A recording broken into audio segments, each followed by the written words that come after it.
So a bit of a plan for today is that we're going to have a look at the toilet. Decided a while back that the Jabsco toilet was great, but felt that we probably needed to have an electric toilet. Woohoo!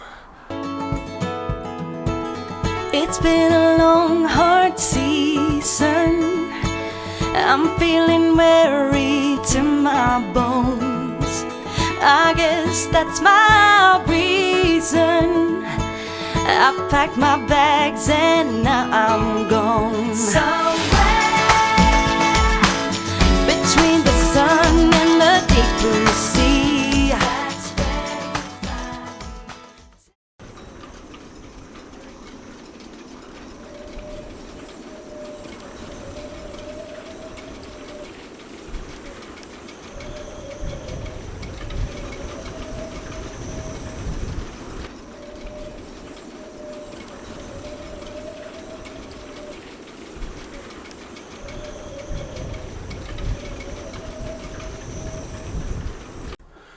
Kneeling over the toilet is not a position one normally wants to find oneself in on a cold Saturday morning.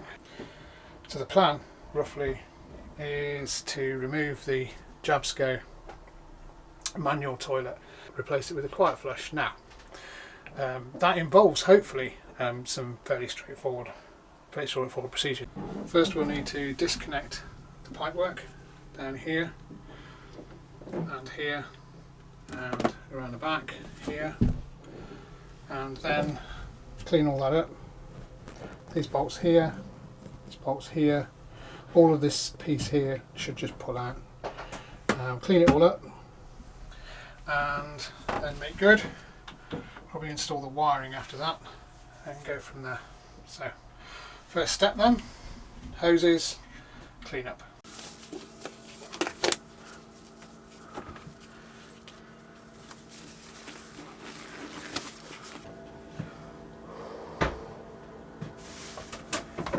This is now, should be loose here.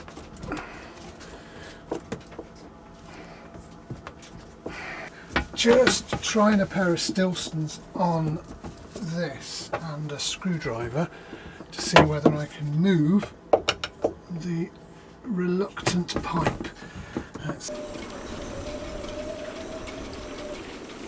So, having now cut these holes, we're going to take off the bolts underneath. So the next step will be to replace or take out these bolts here, the 4 bolts that retain into the head's floor. In theory, this toilet should be immediately replaced by the same footprint with the Lite Flush.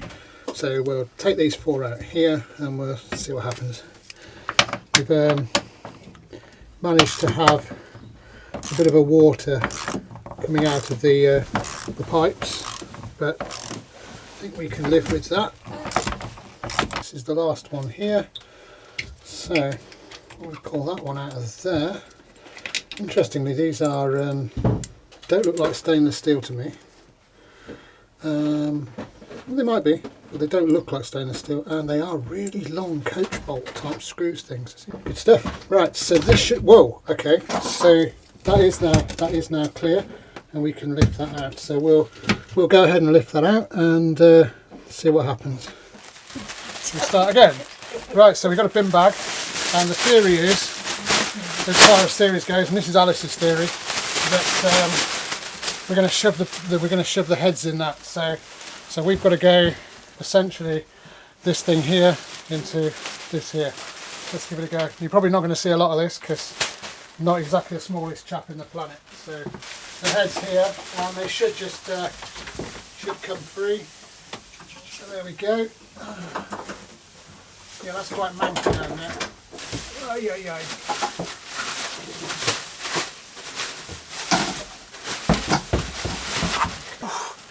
One Jabsco toilet.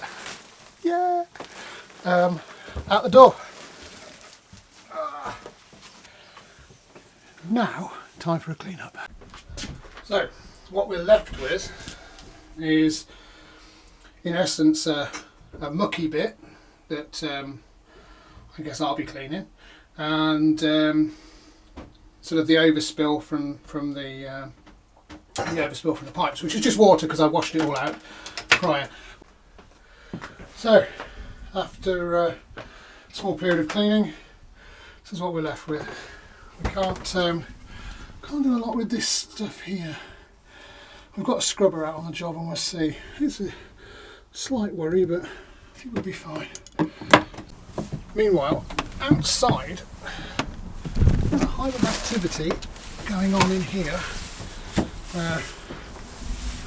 Junior crew member was about to go at painting inside the lockers.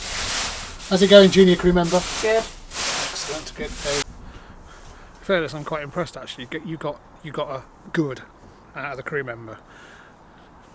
Normally I get. So it's kind of the plan for today was we are going to clean out a locker. I'm going to do the Jabsco toilet, and Alice is busy doing a deep clean. There's about 16 years worth of grime that we wanted to shift, so that's been going well. Get a boat, he says. It's full of enjoyment, he says. Always exciting. It's my very first unboxing. So we have probably the Lite Flush seat cover. I don't need to worry about that. So what you get here is the foot switch. Right, so here we go then. So that's the unit. Our fixing points are there and there.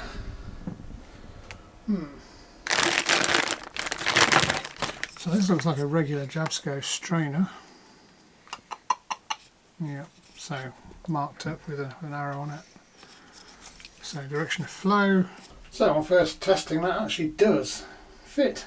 The holes are, I'm struggling a little bit with the hose here, but the holes appear to be, I think that one there, and try and get them in the brush in the right place.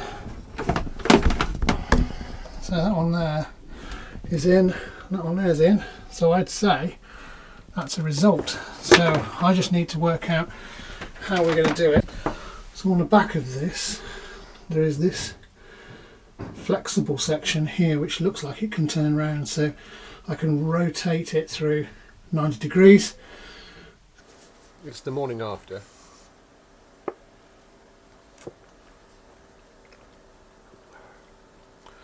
And we have found a problem.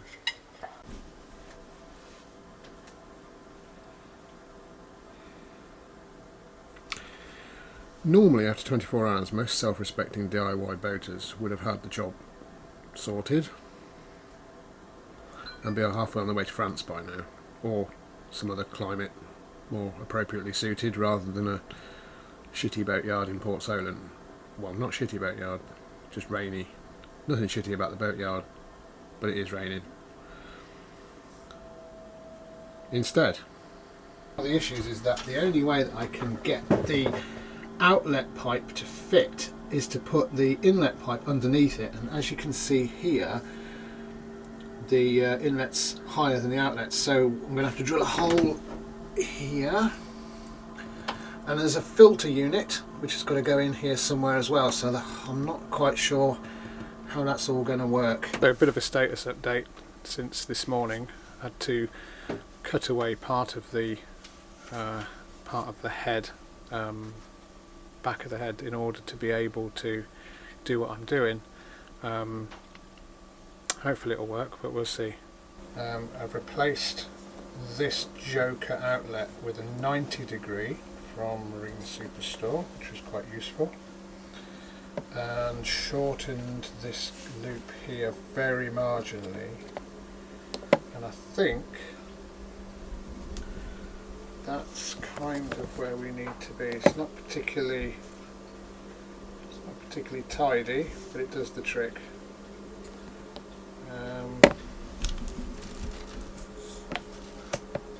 That allows the hose to go in there. It's becoming a bit of a gargantuan job to get it into this Bavaria, but it will fit, hopefully. So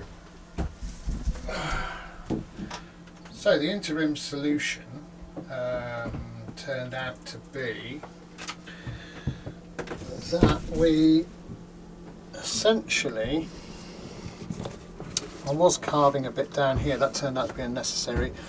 What I've done is I've brought this is not in place yet, but I've brought the inlet pipe here is above the outlet, and the outlet is a slightly more flexible piece of pipe that will go underneath the inlet, come around, because what I'm trying to avoid is cutting more holes in the loo heads than I need to. I may wind up having to at some stage, but that kind of, it's not, when it's all lined up it works. So if I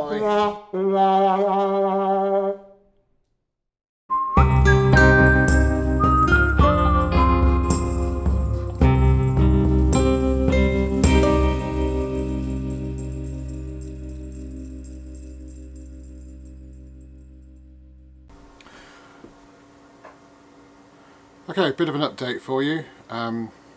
Where to begin? So this is a week later. I've just walked in the middle of a rainstorm here at Port Solent. So where were we at? So we tried to fit the toilet or head, whichever you want, and ran into some issues. Essentially today I've realised I've got to swap I bought some new, he says, it's over there. I've purchased some new butyl hose, which is this stuff. Stuff here. There we go. This is butyl lined. I'm probably never going to focus on that, but never mind. So it's butyl lined sanitary hose, 3/4 inch. Super duper, super flexible. So you can do this with it. Yeah, really good stuff. Not stiff. Dead easy to get onto the fittings. ISO stuff, it's bloody expensive. It's like 14-16 quid a metre, but I've got a couple of metres of this. This will bend round the corners that I need it to bend round. This will allow me to put the to squeeze it in behind the loo and not have a kink in it at the moment, which is what I've got with the intake pipe. It also means I can put the shore flow filter in. Shore flow filter is here, this thing here, so I can put the shore flow filter in, get that done. Jabsco pump guard, even shore flow pump guard, same as. So put that in, get rid of all this gubbins here, all this, don't need any of that anymore. So we're going to go first and we'll see how we go. Alright, so that's today. Nothing tremendously exciting. It's going to look great on video this when I'm struggling to open a plastic bag, you know. Story of Owen's life, can't fight his way into a plastic bag. Here we go. Right, so I'm going to put stuff like the Jabsco is going to go onto here. Because at the moment it's just direct to battery. Now you have to do that. It's not a question of bad electricianship. Okay. It's not a question of bad wiring.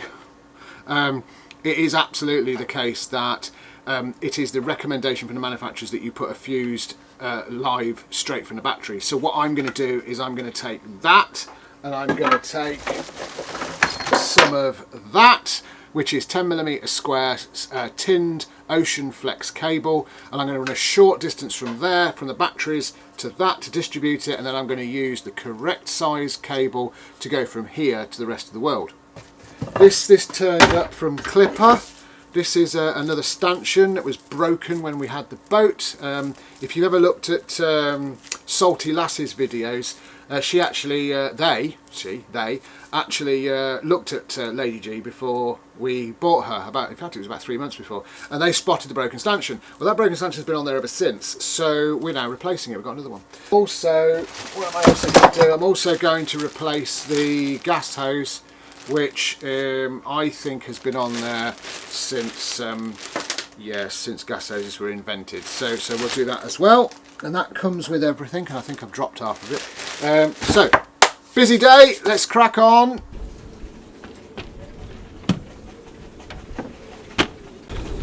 Okay, situation report. About an hour later, I've got the heads out again. Guess who forgot the coach bolts to bring from home, hey?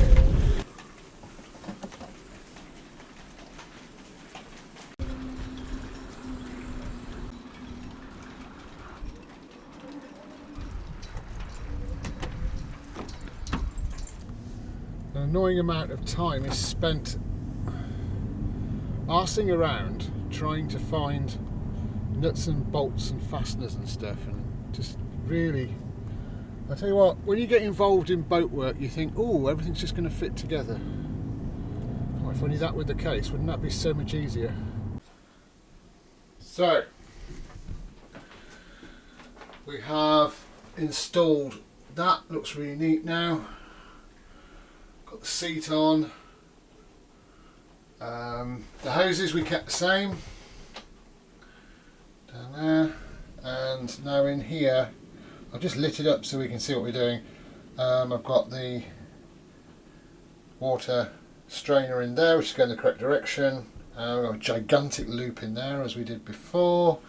I need to clip that behind there, and then I'm just going to screw this in here, and that will be that, and that's gone back to the True Design Seacocks, and it's all obviously, as you can see, make sure that everything is double clamped, because that's really important to make sure that you have two Jubilee clips on all the pipes coming out of the Seacocks. It's a safety and insurance thing. So with that in mind, we can now start playing with the electrics, which is good. So this is the installation here. That's the distribution box that we're putting in, which takes care of removing all of this rubbish here. These terminals are pretty full, so I bought a set of these off eBay.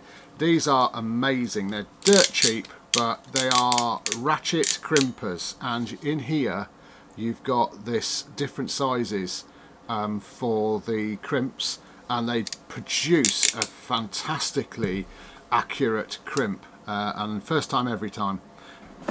Here's one we prepared earlier. This is my hydraulic crimper, again fantastic eBay.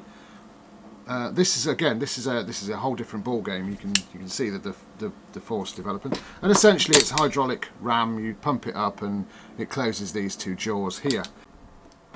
So as you can see, I've got the wire in here, and I've got it in the ferrule. I've made sure it's all nice. I can see that in here I can see the wires, and then I just start to gently pump it together now. And it doesn't really take a lot of effort, and if you're overstraining on these things, you shouldn't be. So there we go, these jaws should be together like so. Okay, once we've done that, we then release the pressure on the valve, and you'll see they just slide apart nice and easily, and then we wind up with what in essence is, and I'll just focus the camera, there we go, you can see we have a very, very nice crimp. This is what we're trying to wind up with afterwards, is this sort of nice effect where it's all nicely formed, and almost exclusively using Ocean Flex for what we do. It's a fantastic cable, it's tinned, ideal for the marine environment. I rate it very highly. Always buy the amperage that's correct for the bit you're trying to do. For instance, when I'm making the loom up to feed them a power supply unit, I've gone oversized with the cables so I don't get any voltage drop. Voltage drop, I understand, is the differential from one end of the cable to the other if you're on a long stretch of cable.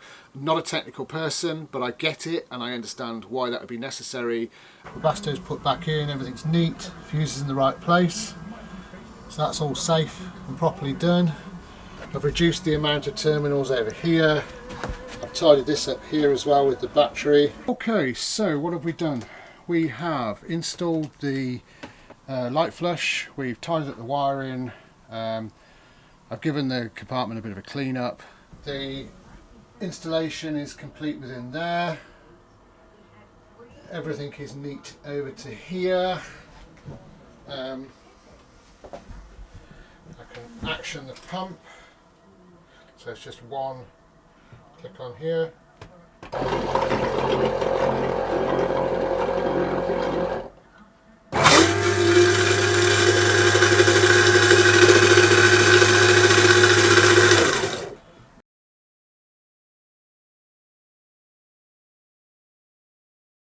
One alleged feature of the Jabsco Lite Flush apparently is the amazing seat closing time. For some reason you need to have a soft close seat. Now it's supposed to be the longest close time in the industry. So let's have a go. So here we go. Right, here we go. So this is now closing, losing the will to live. Yep, I would say that is pretty tediously slow closing. And slow closing, slow closing, slow closing, slow closing. Okay, if you're into your slow closing lids, Jabsco Lite Flush the one.